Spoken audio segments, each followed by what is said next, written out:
Հայաստանի Սահմանադրությունը բարեփոխող խորհուրդը առ այս պահը չի բացել փակագիծը։ Նոր մայր օրենքի նախաբանում կմնա արդյոք երրորդ հանրապետության անկախության հռչակագրի հղումը, թե ոչ։ Փոխարենը խաղաղության պայմանագրի վերջնական ստորագրման համար Բաքուն չի մոռանում նախապայմանը։ Ադրբեջանը Հայաստանից շարունակում է պահանջել հրաժարվել բարձր փաստաթղթում տեղ գտած ձևակերպումներից, որոնք իբրև թե իրենց մեջ տարածքային հավակնություններ են պարունակում։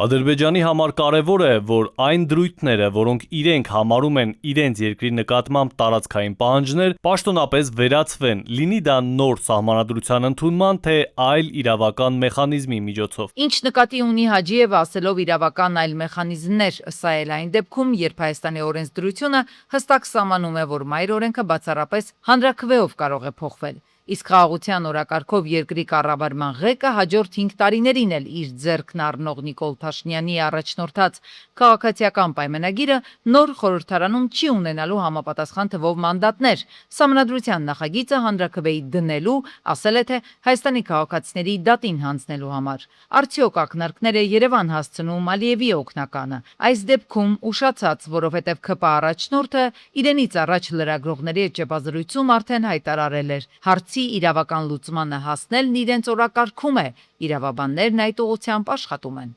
Դեռ մեր իրավաբանները ինձ եզրակացություն չեն տվել, դրա համար ես չմտնեմ այդ թեմայի մեջ, որովհետև այդ հարցը կա, բայց եւ այդ հարցով մեր մասնագետները զբաղվում են, բայց այդ հարցի պատասխանը ինձ չեն տվել, որպեսզի ես էլ ձեզ տամ։ Իրավաբանները միայն ենթադրում են, որ Փաշինյանի նշած մասնագետները, ովքեր այժմ առանց համապատասխան խորհրդարանական մանդատի սահմանադրությունը հանրաքվեի դնելու մեխանիզմներն են փնտրում, պտտվում են հանրագրի շուրջ, որ գործը հասնի մի քանի 100,000 քաղաքացու ստորագրմանը։ Դա էլ չի կարող լինի, հետո սահմանադրությունը ինքը սահմանափակումներ ունի դրա հետ կապված։ Քաղաքացիների ստորագրությամբ սահմանադրության նախագիծը հանրաքվեի դնելու հնարավորություն լինի թե ոչ, փորձագետ վերլուծաբանները եւս կարծում են, որ Ադրբեջանի նախագահի օգնականն էլ սլաքները հենց հանրագրի կողմն է թեքում, իրավական այլ մեխանիզմներ ասելով։ Ենթատեքստում սա են նկատում մասնագետները։ Նա վարչապետին հասկացնում է, որ այն որ դու սահմանադրական մեծամասնություն չունես, դա չի նշանակում, որ ձեր կողմը կարող է պարտավորություններ չկատարել եւ անկախության հռչակագիրը չեղավ չհայտարարել սահմանադրությունից։ Գտիլ ճանապարհ, իսկ ճանապարհը կարող է գտնել, հավաքել անհրաժեշտ թվով ստորագրություններ, որից հետո մեկնաբանել, թե ժողովրդի կամ ավելի կարևոր է, քան ազգային ժողովում այդ սահմանադրության նախագիծը հանրաքվե դնելու հարցը, թե պետք է լինի սահմանադրական դատարանը համապատասխան որոշում կտա։ Փաշինյանի կառավարությունից հաճախ են նշել, թե սահմանադրության հարցը մեր ներքին գործն է, այլ պետությունների հետ այս հարցը չեն քննարկում։ Բայց հատկապես հայ-ադրբեջանական Ամերիկայի նախախաղաղությունից հետո սա եւ ոչ մի կերպ չի խանգարել ադրբեջանական կողմին պարբերաբար խոսելու Հայաստանի սահմանադրության փոփոխման պահանջի մասին։ Իսկ արդյոք այժմյան ակնարկներն էլ ներքին գործերի միջամտություն չեն։ Ադրբեջանը կարող է շատ հանգիստ միջամտել Հայաստանի ներքին գործերին, որը ներքին չի արդեն, որտեղ այդ գործերն նաև վերաբերվում են Ադրբեջանին։ Հայաստանը կապիտուլյացիա ենթարկված երկիր է։ Դա նշանակում է, որ Ադրբեջանը ցանկացած բան կարող է պահանջել։ Այս հարցի շուրջ քաղաքական եւ իրավական քննարկումները ըստ ամենայնի դեռ շարունակվելու են։ Մինչդեռ վերջնական պատասխանները կախված են լինելու ոչ թե միայն իշխանության ներկայացրած լուծումներից, այլև այն իրավական ընթացակարգերից, որոնք դրանք կփորձեն կյանքի կոչել։ Թուրքիայի եւ Ադրբեջանի փախլավան ՅՈՒՆԵՍԿՕ-ի ոչ նյութական մշակութային ժառանգության ցանկում ընդգրկելու համար համատեղ հայտ է ներկայացվել։ Հայտի ճակատագիրը որոշվելու է այս տարվա նոյեմբերի 30-ից դեկտեմբերի 5-ը Չինաստանի Սիամեն քաղաքում կայանալիք ՅՈՒՆԵՍԿՕ-ի միջկառավարական կոմիտեի նիստում։ Սա սակայն Թուրքիայի եւ Ադրբեջանի կողմից ձեռնարկված առաջին դեպքը չէ։ Նմանատիպ քայլեր նախկինում եւս եղել են։ Վերջին տարիներին հատկապես թե Թուրքիան, թե Ադրբեջանը բարբերաբար դիմում են միջազգային հարթակներին մշակութային տարբեր տարեր ազգային ժառանգության մաս ճանաչելու պահանջով։ Հիշատակված ցանկում ընդգրկվել են ինչպես խոհարարական ավանդույթներին, այնպես էլ երաժշտությանը, արհեստներին եւ ժողովրդական մշակույթին վերաբերող պահանջներ։ Մասնագետների կարծիքով նման գործընթացներում առաջնայինը միայն մշակութային բաղադրիչը չէ, նմանատիպ ձեռնարկները նաեւ քաղաքական եւ դիվանագիտական ենթատեքստ ու նշանակություն ունեն։ Ոչ նյութական մշակութային ժառանգության գրանցումը բարձրացնում է երկրի ճանաչելիությունը, նպաստում զբոսաշրջության զարգացմանը, նաև ուժեղացնում միջազգային մշակութային ազդեցությունը։ Արևմտյան Հայաստանի տարբեր բնակավայրերում եւս տարածված է որոշակի առումով եւ ցեղասպանությունից հետո աշխարհացուր հայությունը տարբեր բնակավայրերից հատկապես Արևմտյան Հայաստանի այդ տեսակը պահպանում են եւ իրենց իհարկե տարածաշրջանին համապատասխանող այդ բաղադրատոմսերով մինչ օրսեր գերդաստաններում պատրաստում են։ Մասնագետները ընդգծում են բազմաթիվ ուտեստներ եւ ավանդույթներ դարերի ընթացքում տարածում են գտել նաեւ տարածաշրջանի հարևան ժողովուրդների շրջանում։ Հետևաբար այս կամ այն միավորի մեր երկրի բացառիկ սեփականություն համարելը պատմականորեն հիմնավորված չէ, սակայն դա ամենևին էլ չի ներկայացնում, որ պետությունները չպետք է ներկայացնեն իրենց ավանդույթներն ու փաստագրեն դրանց պատմությունը։ Թուրքիայի ու Ադրբեջանի նպատակը մեկն է յուրացնելով տարածաշրջանի տարբեր ժողովուրդների կողմից ստեղծված արժեքները, նյութական եւ ոչ նյութական մշակութային արժեքները դրա հիմքի վրա սեփական իբր մշակույթը ձևավորելն է։ Քանի որ եւ Թուրքիան եւ Ադրբեջանը արհեստացին ձևավորված կազմավորումներ են, իրենք խնդիր ունեն այդ իբր տարածաշրջանում իրենց բնիկությունը ապացուցելու։ Փորձագետները նշում են նմանատիպ նախաձեռնություններին միայն արձագանքելը բավարար չէ, անհրաժեշտ է համակարգված աշխատանք ոչ նյութական մշակութային ժառանգության ուսումնասիրության, փաստաթղթավորման եւ միջազգային կառույցներում ներկայացման ուղղությամբ։ Միայն այդ դեպքում հնարավոր կլինի ոչ թե նկատելիորեն ուշացած հետին թվով արձագանքել այս օրինակ փորձերին, այլև նախաձեռնող լինել մշակութային դիվանագիտության ոլորտում։ Մասնագետների դիտարկմամբ Փախլավայի շուրջ քննարկումը հերթական անգամ վկայում է, որ մշակութային ժառանգության համար պայքարը վաղուց միայն պատմության կամ խոհանոցի մասին չէ, այն նաև պետությունների միջև հեղինակության, մշակութային ինքնության եւ երկարաժամկետ ռազմավարության հարց է։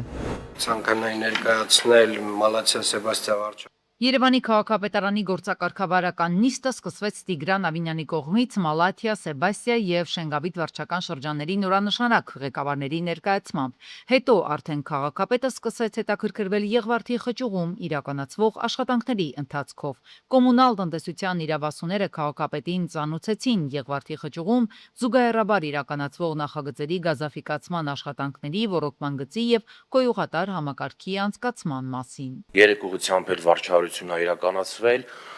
այս պայծությամբ արդեն աշխատանքները ակտիվ կերպով շարունակվում են, որպեսզի ասֆալտբետոնյա ծածկույթը վերականգնվի նախնական տեսքին։ Այս տեսակ աշխատանքները բացի նրանից, որ պետք է իրականացվեն պատշաճ ժամանակին, նաև պետք է իրականացվեն բոլոր շինարարական կանոնների պահպանմամբ, այն կանոնների, որոնք որ սահմանել է Երևան քաղաքի ավականին։ Իբրև թեմայի շարունակություն անդրադառնալով Գարեգին Նժդե Պողոտայի մայթերի կողքին թափված ավազին, քաղաքապետը Շենգավիթի նորանշանակ ղեկավարին հրահանգեց համապատասխան գործողություններ ձեռնարկել դրա վերացման ուղղությամբ։ Քաղաքաշինության եւ հողի վերահսկողության վարչության աշխատակիցներն էլ հայտնել են, որ քաղաքաշինական գործունեության ոլորտում իրականացված վերահսկողության ընթացքում ապօրինի շինությունների կառուցման եւ հողազավթումների դեպքերով կազմվել է ընդհանուր 85 արձանագրություն։ Նախորդ ժամանակահատվածի համեմատ կազմված արձանագրությունների թիվը ավելացել է 26-ով։ Շինարարության հրապարակների համար սահմանված պայմանների չպահպանման դեպքերով կազմվել է թվով 80 արձանագրություն, որից թվով 2-ը կազմվել է աշխատակազմի քաղաքաշինության եւ հողի վերահսկողության վարչության կողմից օդի աղտոտվածությունը չափող սարքերի բացակայության հիմքով։ Թվով 54-ը կազմվել է աշխատակազմի հասարակական կարգի պահպանության ծառայության կողմից, որից 20-ը փոշեկալանիչ ցանցերի եւ 4-ը օդի աղտոտվածությունը չափող սարքերի բացակայության հիմքով։ Այս տեմպը կարծում եմ պետք է պահպանվի, մինչև իսկ մենք չսկսենք տեսնել, որ փոշեկալանիչ ցանցերը Երևան քաղաքում համատարած են, մինչև որ մենք չսկսենք տեսնել, որ արվող շինարարությունները քաղաքում լինի ենթակառուցվածքային թե շենքերի կառուցման պահպանում են ավականու որոշման բոլոր կանոնները, այսինքն այս տեմպը չենք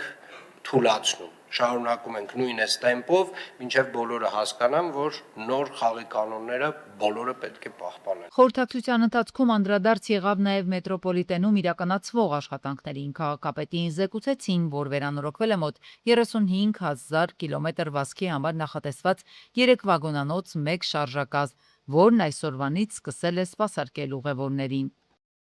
Տնային կալանքի եւ վարչական հսկողության կիրառումը Հայաստանում վերջին տարիներին ավելի կիրառելի է դարձել։ Պաշտոնական տվյալներով պրոբացիայի ծառայությունում 2025-ի ընթացքում այլընտրանքային խափանման միջոցներով հաշվառվել է 3692 շահառու, 2053 տնային կալանքի, 1639 վարչական հսկողության խափանման միջոցներով։ 2025 թվականի ընթացքում այլընտրանքային խափանման միջոցներով հաշվառված շահառուների քանակը 70.3%-ով ավելի է եղել 2024 թվականի համադրելի ժամանակահատվածի ցուցանիշից, իսկ 2026 թվականի առաջին եռամսյակի ընթացքում այլընտրանքային խափանման միջոցներով եւ ազատության սահմանափակում պատժով վարույթների աճի միտումները շարունակվել են պահպանվել։ Օրերս կառավարությունը Արդարադատության նախարարությանը լիազորեց վարչական հսկողության իրականացման համար ձեռք բերել էլեկտրոնային ապարանջանների լրացուցիչ չափաքանակ։ Ու մինչև կառավարությունը մեծացնում է տեխնիկական հնարավորությունները, ՄԻՊ-ը բարձրաձայնում է այն մասին, որ կալանքի կիրառման պրակտիկան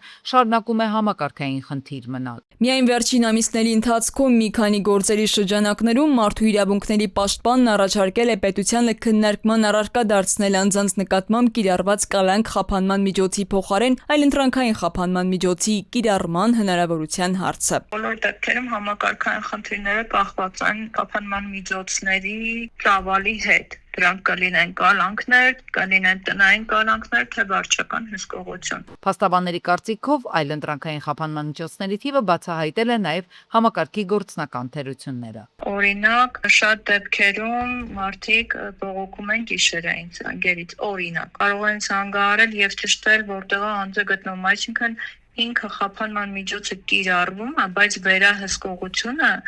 այն աստիճան բավարար կերպով չի իրականացվում կամ հնարավորություն չկա իրականացնելու, որ չլինի այնպես, որ համակարգը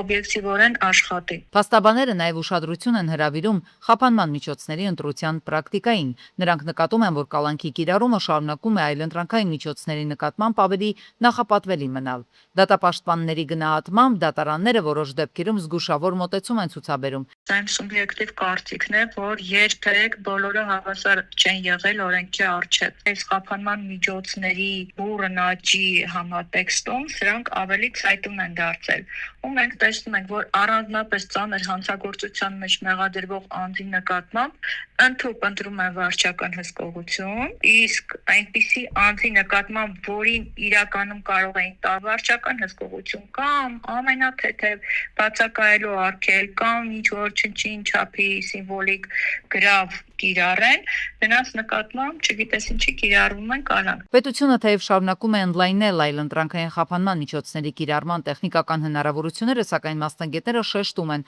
որ համակարգի արդյունավետությունը պայմանավորված է ոչ միայն վերահսկողության միջոցներով, այլև դրանց կիրառման միասնական հիմնավորված եւ հավասարաչափ պրակտիկայով։ Մայրաքաղաքում հանգստյան օրերն առանց միջադեպի չեն անցել։ Կրակոցներն հնչել մուրացան 109 հասցեում 1 զոհ կա։ 20-ամյա Վահե Մկրտչյանի մահը օպերատիվորեն ժամանած Երևանի շտապօգնության բժիշկների հերթապահ խումբն է արձանագրել։ Երիտասարդը Մայրաքաղաքի Բելինսկու փողոցի բնակիչ էր։ Նախնական տեղեկություններով նաև 15-ամյա մի տղա է այդ վայրում վիրավորվել։ Նա էլ վնասվածքներով Երևանի մասնագիտացված հիվանդանոցներից մեկն է տեղափոխվել։ 2 հոգու, չէ, 3-4 հոգու քրեական ոստիկանները տեղափոխեցին հավանաբար Երևանի քրեական վարչություն, արդյոք նշված անձիկ կապ ունեն, մասնակցություն ունեն դեպքի հետ, դա արդեն պետք է պարզվի։ Կրակված պարկուճներ են իրավապահները դեպքի վայրում հայտնաբերել, նաև արնանման հետքեր։ Դեպքի վայրում նաև Mercedes G եւ մի քանի այլ մեքենաներ են եղել, դրանց վրա կրակոցի հետքեր կային։ Քրեական ոստիկանության գլխավոր վարչության Երևանի քրեական վարչության մեծ թվով ծառայողներ էին դեպքի վայր ժամանել, վարչության պետի գլխավորությամբ։ Mercedes G Magnus-ի ավտոմեքենան է կայանված 50HG050, որի վրա կա կրակոցի հետքեր եւ կողքի ավտոմեքենայի վրա նույնպես արկա է կրակոցի հետքեր։ Նախաձեռնված քրեական վարույթի շրջանակներում 1 հոգի որպես կասկածյալ քննիչի որոշմամբ ձերբակալվել է։ Նաև պարզվել է, որ 1 նռնակ է պայթեցվել, իսկ 1-ն էլ չի պայթել։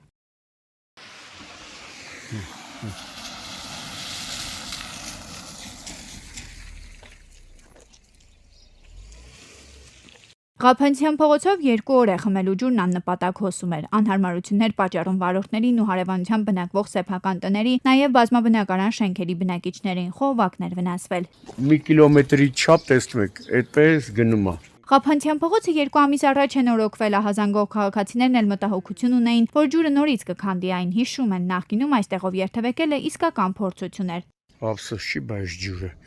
Այս թաղամասում ինչքան մարդկա, որը ասում էր ջուր չունենք, որտե՞ղ ջուր ունենանք, որ Հրապարակումից կարճ ժամանակ անց Veolia ջուրընկերությունը օպերատիվ է գործել։ Արաբկիրի մասնաճյուղի աշխատակիցները տեղում հայտնաբերել են վնասված խողովակի հատվածը, որպեսզի այն կամ փոխարինեն նորով, կամ վերանորոգեն։ Հիմա պետք է քանդեք, խողովակը փոխեք։ Անտենք հասկանալ քրտին։ Բայց ինքը խմելու ջուր է։ Այն բավականին լավ է, որ այս անգամ Veolia-ն շատ արագ օպերատիվ ժամանել է